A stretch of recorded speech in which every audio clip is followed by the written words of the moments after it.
Hello and good morning. This is Andy McCann, your host, where I am trying to help you lay a firm foundation here at Fitness, Food, and Finance Podcast, or it used to be called CrossFit Garage. It is for you guys at CrossFit Garage or Garage Fitness Online, or anywhere in the world. People are downloading from Australia. Hello, mate. I don't know how you found us, but glad to have you. Okay, so the question for today that we're going to go over is, I do a bit on the Survival Podcast. Every Thursday, they have an expert council Q&A session. Jack Spirko runs that, and when somebody sends a question, he'll send it back out to us, and then we answer it using audio, and then he sends it out during his podcast on Thursday. So anyway, I'm taking this guy's question, Zeb. So Zeb, hopefully you came over and you're listening to this and get the full entertaining answer to your question. Yeah, you already got the short answer, but this will be a whole lot more interesting and entertaining because I have more than 7 minutes. So using a stand-up desk, should I and how should I adjust so that I'm not getting lower back pain or feet swelling or any of those things? So that's what we're going to talk about. We got a couple of the things I'm going to throw in there first. So guys, if you're at the gym, there's a couple new things that you have hopefully already seen. So one, the CrossFit Open is coming up. We're doing the Intramural Open. Some of you guys have jumped in to be part of the team. We're going to draft the rest of you in so you won't have a choice, but that way your participation will count for towards team points. As always, we have the intended stimulus on the workout. That is what the programmer is trying to get you to do. So RX isn't necessarily the important part. That's the guideline to what you're trying to get. The intended stimulus is what you're trying to go for. So if it says, hey, you're trying to do 4 to 6 rounds, you should adjust accordingly. That's why we have RX and intermediate. Do something in between or do something less. It doesn't matter. The idea is intensity is the normal stimulus for CrossFit. So it's usually an 8 to 12 minute workout, and it's a couplet or a triplet. And so that's what we're aiming you guys at. You probably noticed also at the end of the workout, we now have at-home options. So if you can't come in, you can do this at home. Typically, you just need a dumbbell. So if you are not part of the gym and you're thinking, hey, I want a program to watch or to follow along with, yeah, use us. If you go to CrossFitGarage.com and then click on gym information and then scroll down right there to WOD, workout of the day, you will see, actually go ahead and open that for you guys. You will see our workout of the day, and it posts everything with videos. Members, you can use this if you're wondering, hey, what is the workout? It's there. I think it's only posted to the date. So you can follow along right there. If you scroll to the very bottom, it says at home, 5 rounds, So typically some sort of dumbbell setup, and you can do everything at home. So that is in there for you guys. So Evie just walked by. She's on her way to school, and it reminded me of a story I'm going to throw in real quick. So I've got 4 children. They are similar to me in that they love technology and sometimes like getting their hands dirty. Depends on what they're doing. Not many of them, the older 3, haven't really ever said, yes, Dad, help me to learn to change my oil. So Evie came in and she said, hey, Dad, my engine light's on and it looks like it needs a minor service. What's that? I'm like, well, let's Google it real quick. So I knew what it was. I'm just trying to teach her. She's like, oh, it's an oil change and change out the filters. I'm like, yeah. She's like, can we do that at home? I'm like, yes, we can do that at home. So I went out and bought the parts and pieces. And then she came home, and it was kind of funny. She's like, hey, all right, I just got home. Let's go change the oil. And then I got to go back to school because I want to go to the basketball game and meet my friends to eat. And I said, yeah, we can do that. Let's go ahead and pop the hood of your car. So I did a little videoing, and it didn't go as expected. So I put up a little clip of it because it was funny. But so she figures out how to pop the hood, and she's like, wow, that's hot. I'm like, yeah, lick your finger and then touch the engine block. She's like, that sounds really dumb. I'm like, it is. So I said, if the engine is hot, what's going to be hot? She's like, the oil. I'm like, yes. I said, do you know why they use oil and not water? And so we went through all that. I said, so the oil is really, really hot. She's like, okay, I'm guessing you're telling me this because in changing the oil, we're probably going to touch the oil. I'm like, yes, because we're newbies, you'll definitely get your hand oily. She said, well, that's going to hurt. I'm like, it is. So the first lesson of changing your oil is don't change your oil. The second lesson here that is actually follows into this is she would like to do a thing like a stand-up desk. She has one. She didn't do any research, right? Or maybe you did, Zeb, and you're like, hey, now what would I do? So this is the things that I would do. So we ended up changing the oil the other day before the Super Bowl, and it went really good. I haven't changed my own oil since I was probably in college, and I forgot how tough it is to get your face under there without jacking the car up, and I didn't want to use a jack, so we just had to climb under there. She's tiny, so she was easy to get in there. And then, to contort your arm in that weird way to grab hold of the filter. Weirdly, it was a whole lot easier to get the filter off of a Honda Pilot from 2018 than it was a Datsun 210 back in it was a 1973 Datsun 210, which should have been easy, but that thing was contortion making. Anyway, okay. So the idea here is I work from home, or hey, maybe you're at work and they give you the opportunity to have a stand-up desk. If you go immediately to just standing 8 hours a day, you're going to mess yourself up for sure. If you're not used to it, there's probably three things that are going to happen. One thing is you're going to have a lot of lower back pain. You can sort of mitigate this by adjusting your posture, but that means now you need to know what is good posture. Basically, pull your shoulders back, take the back of your head, pull it back a little bit, so you're standing nice and tall. One thing you can do there is simply have good pressure and breathe. And this would also be sort of therapeutic if you would stand up tall, breathe in deep a few times, and breathe out. It'll help you. It's not like the wooey, but it is. It helps recenter you. It is very good for you. Another one is you can have leg fatigue and swelling because, you're standing up. And what does gravity want to do? Take everything down. And, of course, your body should pump and move. But here's the thing that most people don't know. Your heart does not pump blood through your entire body just by going lub-dub. That's not exactly how it works. Yes, it is a major factor, but as you move and things constrict, you are squeezing your veins and your arteries and the capillaries, and that's helping. So if you ever notice, you can take your hand and run it along your arm. So I have very vascular arms because I guess I'm low body weight at the moment. And if there's a vein right here on my bicep. If I take it and run my finger along it, it flattens out because I've pushed all the blood through. If I go the other direction, it fills up like a backed up hose. Why? Because there's one-way valves in that dang thing. It knows what it wants to do. It does not want blood going the other way. So once blood makes it through the one-way door, the valve, the flap, right? It can't go back. So everything you do moves blood around your body. If you're stationary, if you're sitting, if you're standing, it doesn't move as well. You should be moving. We're going to get into that in a second. The other thing you're going to find is foot pain and joint stress. So I am a huge fan of bare feet. As a matter of fact, right now, I am barefoot. That's me putting my foot into the camera. So this is an audio podcast, and this is also a video podcast. Levi said, hey, Dad, if you're going to do one, you might as well do them both. So I try to explain everything I'm doing. Anyway, I'm a barefoot guy. I'll go barefoot as much as possible, but maybe not as much as Tim Nickerson or Simon Nickerson, but I do go barefoot a lot. I think it's great. I think instead of saying, ooh, hard surfaces and poor footwear, that's the problem. No, the problem is you're a wuss. Your foot's not used to doing what a foot does, which is move you around using the sole of your foot. It's a rougher, more textured, calloused surface.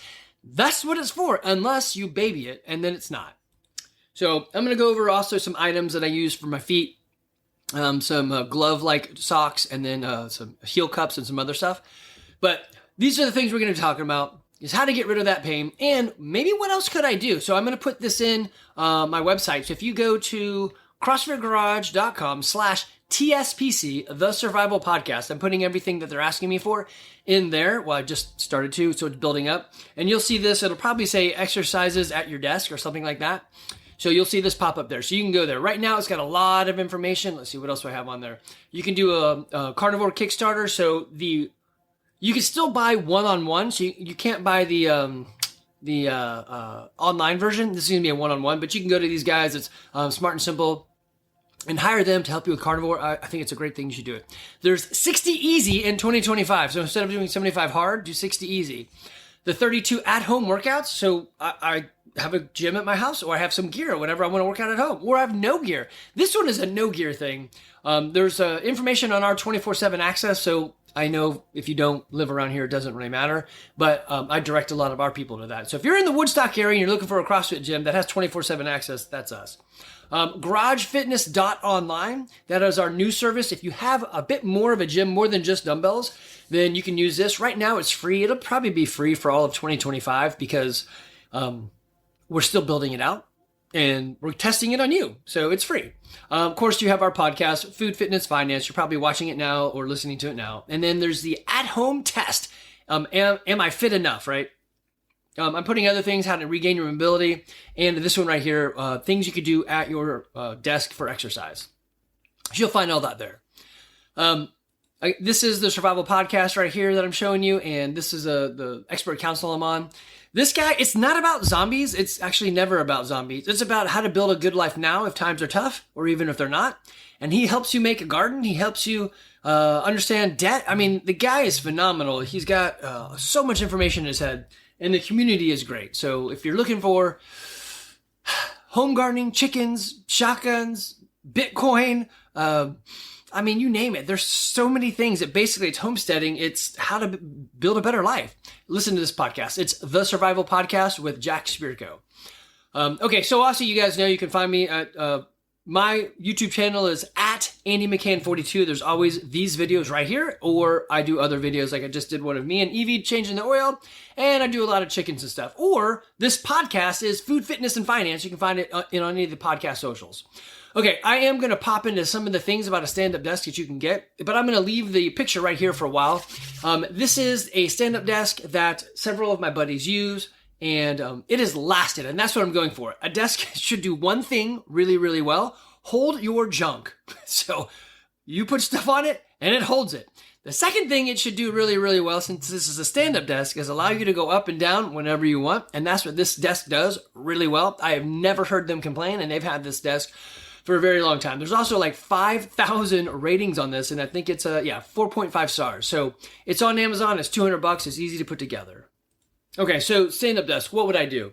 I think this is brilliant. I really wish they would have had this as I was progressing through the work world. I guess I could do that right now. I have my own desk, but I'm not sitting at this desk 8 hours a day. I sit at this desk. Well, I take that back. For work, I only sit here for maybe an hour, but I do come back to the desk a lot to do other work. That's, me creating work to move things along. I guess it is still work in business, but anyway, I don't sit here for 8 hours a day. So what I would do is alternate. If you just got the desk, do 30 minutes of standing, 30 minutes of sitting, and just rotate back and forth. Eventually, I would do more standing. That is going to be better for you. So maybe skew it to 45 minutes of standing with 15 minutes of sitting. But build yourself into it. I would also go barefoot. That's me. So you could have a footrest or something like an anti-fatigue mat, but I really don't like helping yourself cope with being a wuss. I would say instead, go barefoot, stand on a solid surface, and build your body into it, okay? So the other thing you could do is, my wife uses one of these. It's a DeskCycle kind of peddler. So you put your feet on it and you just go back and forth. So the reason for it is, if you're sitting and not doing anything and you really find yourself just like focused, at least this gives you a repetitive task and you're moving some. Does it count for calories and all that? Yeah, I guess a little bit. But really the idea is I'm just not stationary. Your body is the ultimate adaptation machine. And if you are primary stationary, then it's going to adapt to you doing nothing. So instead of doing nothing, do something. So keep yourself moving, even if it's just a little bit of movement. Let your body adapt to the good things. So this is a good one. I'll put a link in the show notes. But any peddler will do. This is, like I said, one I think Verity uses this one, and or at least it looks exactly like it. Maybe it's a different brand name. And it's got 2,000 ratings, and it's still a 4.6 on the Amazon scale. So that's a pretty good one.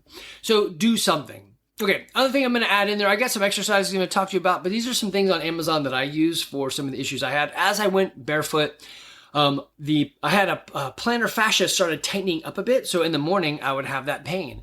And what I did to get out of it was, one of my buddies said, hey, I use these heel seats. So go on Amazon, buy these heel seats, throw it in the back of your shoe. It's really easy. Basically, it's a little cup that goes in the back of your shoe, but the magic is right in front of your heel, there's a bump in the plastic. So about maybe a number 2 pencil size of bump. And what it's doing is pushing into that plantar's tendon, so that it's elongating it over time. Again, adaptation. It says, hey, there's something pushing me right here. What should I be doing? I should be stretching out. So it's a forced stretch. So it's a heel cup. What do they call it? Heel seats by Heal That Pain Foot Orthotic Insert. So it's blue and small. Anyway, get that guy. The other thing I like to use is these 5-fingered toe socks. So it's like a glove, but it's for your toes, and you put individual toes in there. So So if I'm wearing shoes, I'll try to get these socks. And when I'm wearing shoes, it'll always have these heel cups in it. And my wife uses this. I don't. I probably should. I don't even have a stand-up desk, but I move a lot, so I don't really think it's a problem for me. I'm not sitting at the desk all day. All right, so there are some exercises I would do. I think the other thing that I would throw at you is this. It came up in conversation at our Georgia Tech guys retreat. So there was 5 of us went out to a cabin, had some fun, and talked a lot of crap. And this came up, hey, sitting all day. Of course, they know what I do for a living. So they're like, hey, what would you recommend? What would you do if you didn't want to, or if you wanted to add movement into your day? So yes, stand-up desk. And yes, this stuff at the office or in your home office. Okay, so here's the exercises. And what I plan on doing is coming back and making a very short video and putting it on YouTube and linking it here so you could see what I mean. To me, these are very self-explanatory, but my brother always brings up, this is what you do. People don't know what you're saying because you do it and you don't say enough words. I'm like, all right, perfect, I'll do that. So the door jamb squat, what you're gonna do is get inside your door jamb, between where the door would be.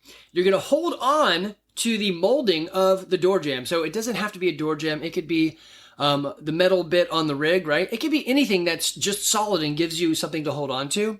And what you're going to do is squat, hips below the tops of your knees. So the crease of your hip goes below the top of your knee. So yes, it's super deep. And then stand all the way up. And you're using the door jamb to keep you from falling over, to give you the stability to go down all that way.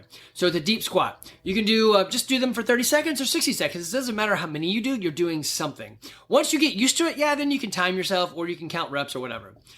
The next one is a low squat. So you do that exact same thing if you can. Most people can't do this yet. So drop down into a squat, go a little bit lower, take your elbows, drive them into your knees, and hang out there for 30 to 60 seconds. It doesn't take long, but it's a thing. It'll help with so many things. Help with mobility. It'll help with your back. It'll help with just your balance and coordination. Yeah, it's crazy.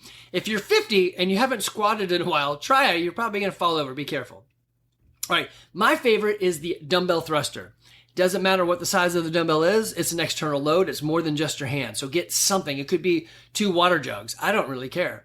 So you hold those up at your shoulders. You drop back down to the deep squat. Yep, you notice a theme here. And then you stand up and drive your arms into the air. That is a thruster. Basically, you're thrusting the weight into the air. You're using your hips and your quads and your back to generate the bigger momentum. And then you drive with your arms. Of course, if it's lighter, don't stand up super quick. You'll probably dislocate your elbow as you jump through the air, right? So you want a heavier item is better to give you enough feedback to feel ooh, that wasn't as easy to stand up as I thought it would be. Perfect. That's the right weight. What weight is that for you? I don't know. 75 pounds is pretty good for me. I like that. If it's a barbell, if it's dumbbells, then man, really anything will do. Usually 30-pound dumbbells is what I would use. The next is burpees. So burpees, you're standing tall, you drop down to the floor, touch your chest to the ground, and then stand back up tall. How do you do that? Well, there's a lot of ways to get there. And it doesn't actually have to be a burpee like that. So you could drop down slowly, lay all the way down, then stand up. Sure, that's a burpee. Or you could do it fast, where you literally drop, catch yourself in a push-up position, lower yourself, pop back out of that push-up position, and then stand up quickly. You could do it that way. You could also make it an up-down, which is just doing half of it. So you go to a plank position and then stand back up. Another easy one is calf raises. You don't need anything, but if you had a 2x4, you put your toes on that and then you raise up. So that would be the way to do it. I wouldn't do too many of these as they're easy to do and you may overdo it. Keep the number low until your body is like, oh yeah, calf raises. Because you do a lot of these, you're going to seize up your calf and you won't see it coming. Step ups. If you're next to, like I am, I have it upstairs that I don't use, but it's right there. So I could do some steps. Just go to the stairs and do some steps. I would probably do 2 steps at a time so I have that proper height, or just go get some wood, create a box, or find a box or a chair. What you really want in these step ups is you want your knee and your hip crease to be parallel. Now, depending on your flexibility, if you want to, if you're flexible and you want to go a little bit harder, then you want your knee above the crease in your knee. If you're not as flexible yet, you want your knee to be below the crease of your knee, so it's a little bit easier to move. But any of that's going to help, a higher step, right? So step ups. Then you've got a lunge or side lunge. So it's, I guess, a Cossack squat. So I like the Samson lunge. So you have a large step. You drive your hips into your front heel, and you take your hands, clasp them, put them up and over your head, and stretch back. So that's a Samson stretch, but any lunge will do, or a Cossack squat, which is a side lunge. You also have torso twists and arm circles. Something extra, if you're thinking, hey, I'm sitting a lot and I'd really like to combat that, especially the lower back pain, do the sit and reach.